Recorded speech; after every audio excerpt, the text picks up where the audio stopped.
Hi friends. Back in October of 2022, I released one of my favorite tracks called My Everything. This song was included on the Autumn Woodlands compilation from Chill Beats with so many other amazing artists. What I would like to do is open up the Logic session and show you exactly how I created this song. The first thing I want to talk about is the ambience. You gotta have some good ambience to really set the tone and the vibe of your track. Here's what mine sounds like.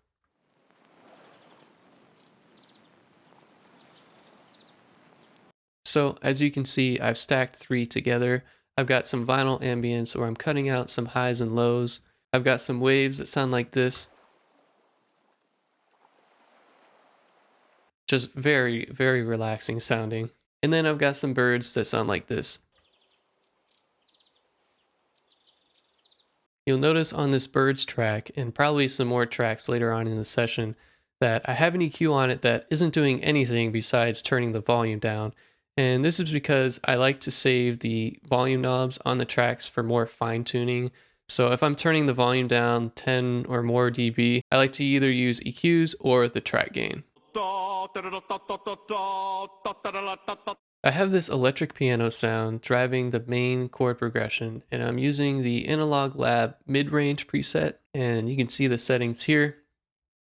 I also have the RE20 cutting out some lows and highs, adding a bit of wobble and distortion. You'll notice I've duplicated the electric piano track for when the drop hits, and really the only difference here is I added a bunch more space to this. So here's the difference between the 2 pianos. Here's the first one.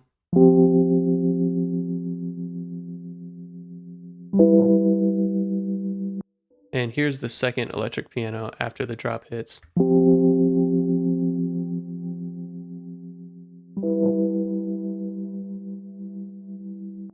Later on in the track, in the second half of the first beat drop, I have this octave piano melody that comes in, and it sounds like this.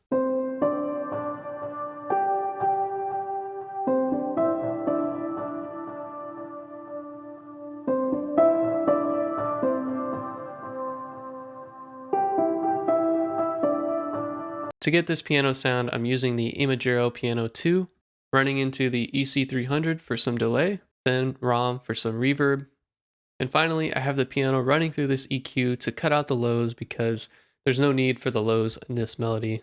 And then a bit later in the track there's a break, and so I just have the piano filtered with an EQ, and it sounds like this.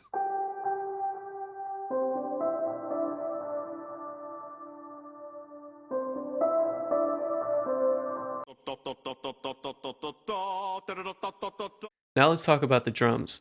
As you can see, all the heavy lifting gets done by just these 3 tracks: a rim, or the snare, a kick, and a hat. All these drum sounds come from Bubble's first sample pack. If you don't know Bubble, he is an amazing artist, so go check him out. Holding down the main feel of this track is a really, really simple kick and snare pattern.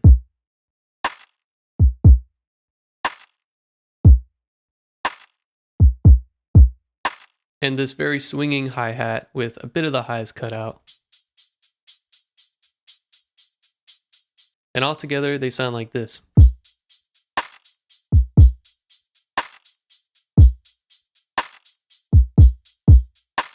Now what I did is I featured this simple beat earlier in the song before the actual beat dropped, and I just filtered it out a bit with the Futzbox plugin. And so now for the song intro, the drums sound like this.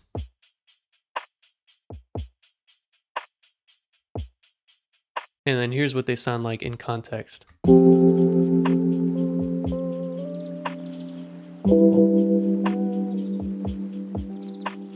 The last thing I want to talk about in the drums is this rim verbed track. Basically what I do is I take my snare and I send it through some reverb so that the snare sound can help transition into the more quiet part. Here's what it sounds like.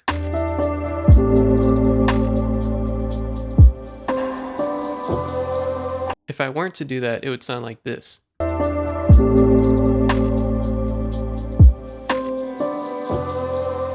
Just something really subtle that I think goes a long way. The guitars are introduced by this very simple warbled out guitar melody in the intro.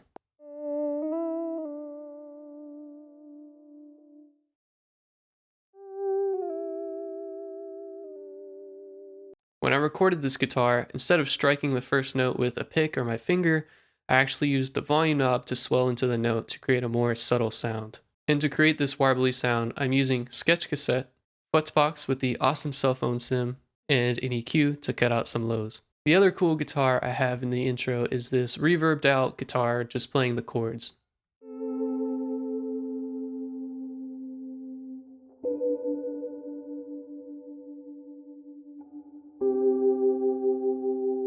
So to create this sound, again for the warble, I'm using Sketch Cassette, and I'm also using Futzbox again with the awesome cell phone sim. And then I'm using Little Plate from Sound Toys for a really nice warm plate reverb. When the beat dropped, I wanted something to help support the electric piano play the chord progression. So what I have is these delayed guitar chords.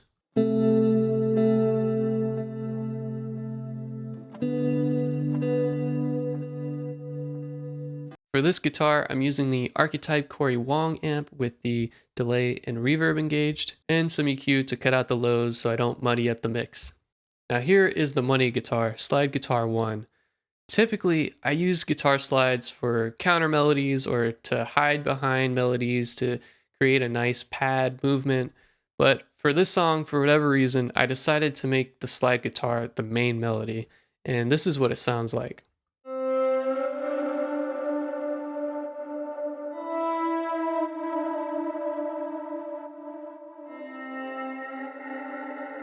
Now, obviously, I used a guitar slide when I recorded this, and as you can see, there is a lot of processing going on. So let's start at the top and I'll make my way down. I'm using the Archetype Corey Wong amp, but this time I'm only using it for the amp sim and I'm not using any delay or reverb effects. Instead, the delay sound is coming from the EC300 from McDSP, and then I'm running it into a ROM reverb with a pretty aggressive mix at 82%.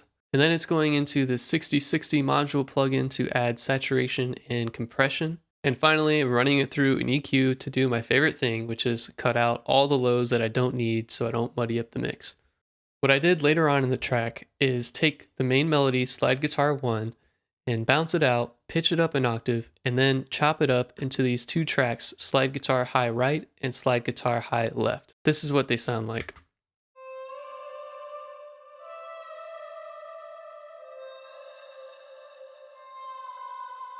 The last thing I want to highlight in the guitars is this high guitar drone.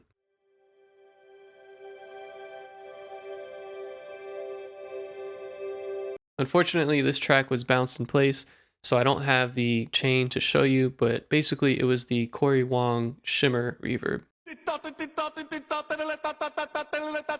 I recorded a bass guitar direct in, and again, I used the Corey Wong amp, the airplane mode preset, which funny enough isn't even included under the bass tones presets, but for some reason I find the airplane mode preset to sound so good on bass, at least my bass. And then after that, I'm running through the Bob module on the 6060 that adds a ton of low-end information, and then after that into a simple compressor. As you can see, I have plenty of transitions going throughout the track. Transitions are very, very important. I'm using a classic riser to bring in the main drop. This riser is actually also a part of the bubble sample pack, by the way. The other transitions I want to highlight are these nature sounds that I turned into transitions. So first I have this nature sound. And as you can see, I faded the audio file in and out. And then I added an EQ to cut out some of the highs and some reverb.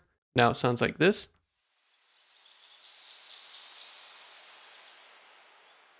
And then I did something similar with the bird's ambience. So here's without any effects.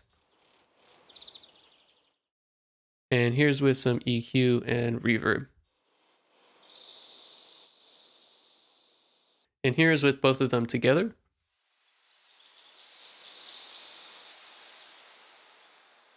And finally, here's what they sound like in the context of the song.